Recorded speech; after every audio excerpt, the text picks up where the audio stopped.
do is change an intercooler pipe on the Saab 95. If we look down here, we can see that there's oil and there, and this pipe here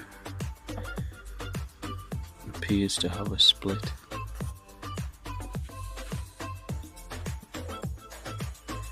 What we need to do first is take off all of this plastic unit here, this trim, and you need to use a plastic tool to prise it open, because if you use anything else you'll start to actually mark the plastic. You don't want to do that, or you don't want to damage the trim, because it won't be cheap to replace the trim. So just take your time.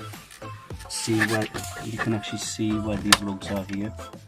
So you're inside, you can see that there's a point there. So you have to pop that point open.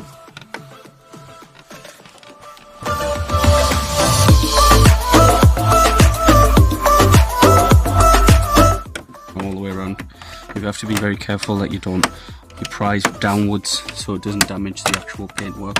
So what you have to also do with this Saab is different to the Insignia, is you have to actually pop off this reflector here as well. So there's clips holding that in place, and that reflector also needs to come off. So this can take a good half an hour.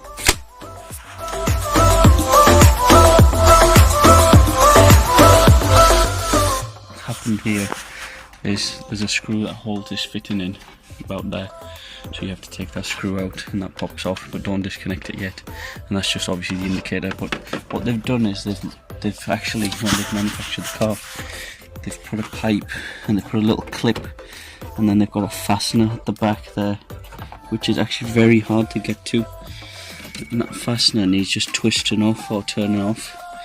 But this actual bottom part of this light unit won't come off until that fastener's disconnected. Now you've got to be very careful that you don't just pull it, because these are electrical wires that more than likely run to a sensor from the radiator, and they're in a ducting, like a corrugated ducting, so that fastener needs to come off before this can actually come out. Awkwardest things I've ever known is what Saab have done is they've got this hose here to fix onto the front light fitting there. If you can see here, that hole goes into there. 2 hours of work. To get this trim. Oh, what do you know? Another fastener. That looks of it. So that fastener line there is loosened off. And finally I managed to get this light panel off. And it's took, without really damaging anything, it took about 2 hours work. So we can now actually see from here this pipe, and hopefully we can now loosen this pipe off to get this split fixed. That's going to the radiator, looks like. So loosen off this Jubilee clip, just get a 7-piece. Hopefully we can get this pipe off now. After all of that, it feels quite loose. Don't forget never to completely undo the Jubilee clip, because then it's a pain.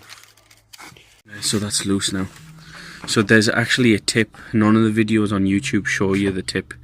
When you're actually removing this Jubilee clip, what you have to do is you have to turn the clip 2 or 3 times, loosen it off as fully as you can, so there's about 1 centimetre left on this spare clip, and then turn it round counterclockwise, and you'll find that it lifts up the clip, and when it lifts up, that whole pipe there comes loose, and you can see that's the pipe now running into the intercooler, into the radiator.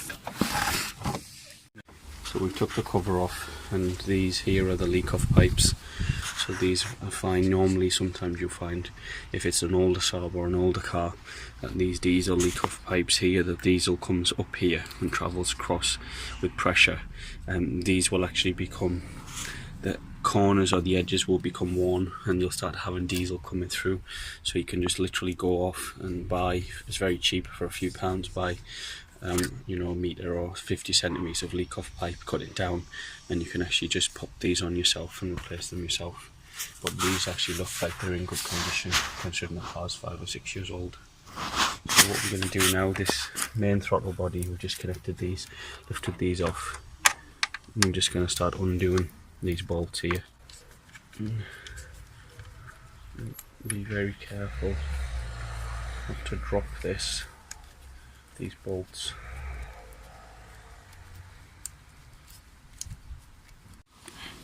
And what I've had to do is improvise slightly, make the barrel of the screwdriver piece slightly shorter so I can actually unscrew this. Or could. Hopefully this bolt doesn't drop. It's very long, it's about 2 inches. It's quite, which they usually are.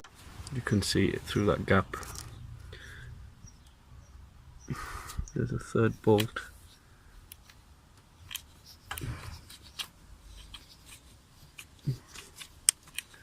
Whereabouts is it? Can you see it through there? I'm trying to see which angle you need to see it through. There it is. It's coming loose there.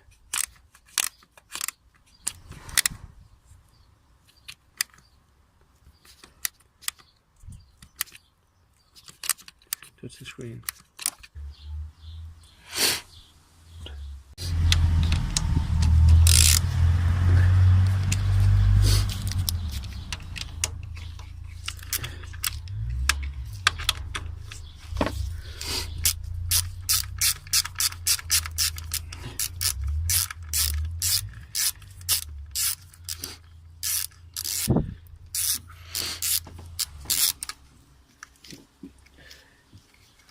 What should happen now is that top view, that bit there, this main hose should not be quite loose.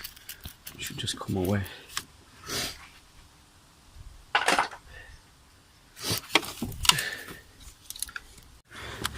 So this just pulls. What you've got to do is actually just yank this, and what it does is them seals there, it just pulls off. So that the majority of that pipe is now loose. That's been unscrewed, and this clip here, what you need to do is, I'm just drop the screwdriver. It's a funny type of clip. I don't know if you can see that. Come a bit further forward. What you do is you lift that up here, this clip, and hopefully you just keep the tension on that and keep it lifted, and that whole thing just should pull out. Just be careful.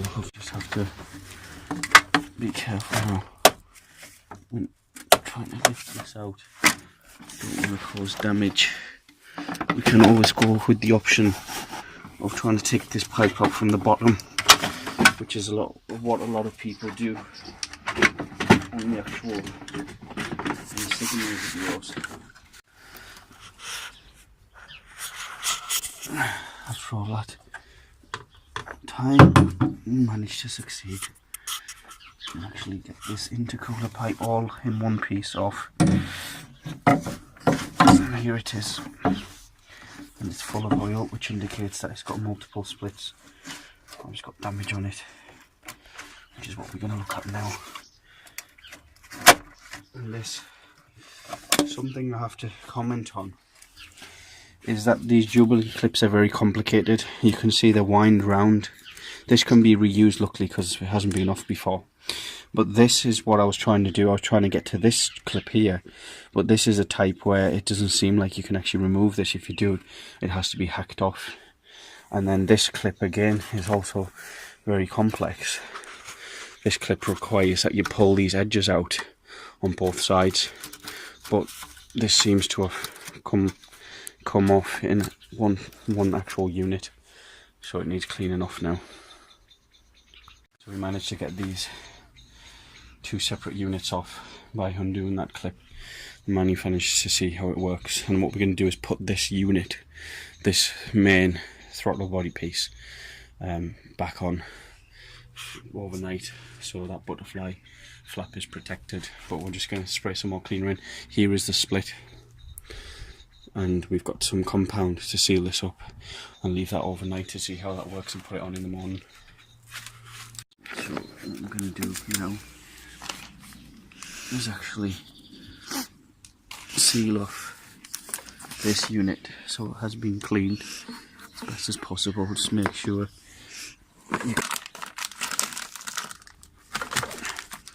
so what I've got here is some chemical wipes which are actually designed for solvents and things like ink and grease and oil and all of that. Permanent marker. I'm just going to clean this hose off because the majority of this hose, this condition is fine.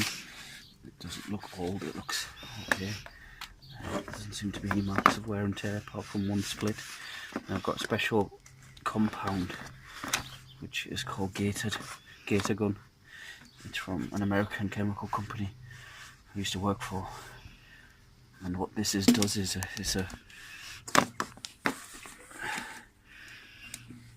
it's a high mastic cement based silicone which is high temperature. It's for pipes, water, anything to do with fluids, gas, air.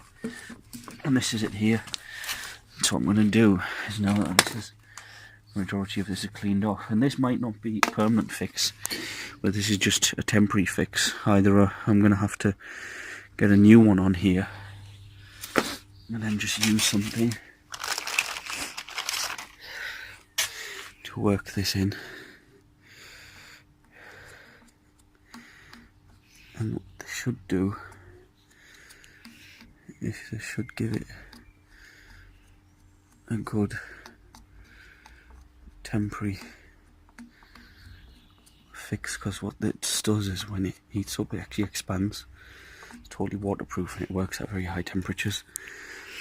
So this is a class as a sealant but also an adhesive, so it has more than one function. You can use Gorilla Glue, you can use a glass based waterproof super glue, and other people have put welding type glues on, like a welding type glue, and it actually just fixes radiator pipes and intercooler pipes. If you don't want to spend 40 or 50 pounds on buying a new pipe, which I don't at the moment, then this should do it. If it doesn't, then I know how to take the pipe off and I'll put an aftermarket unit on, or a new unit from eBay. I've seen one on eBay for £40. I'll just get that and put it on.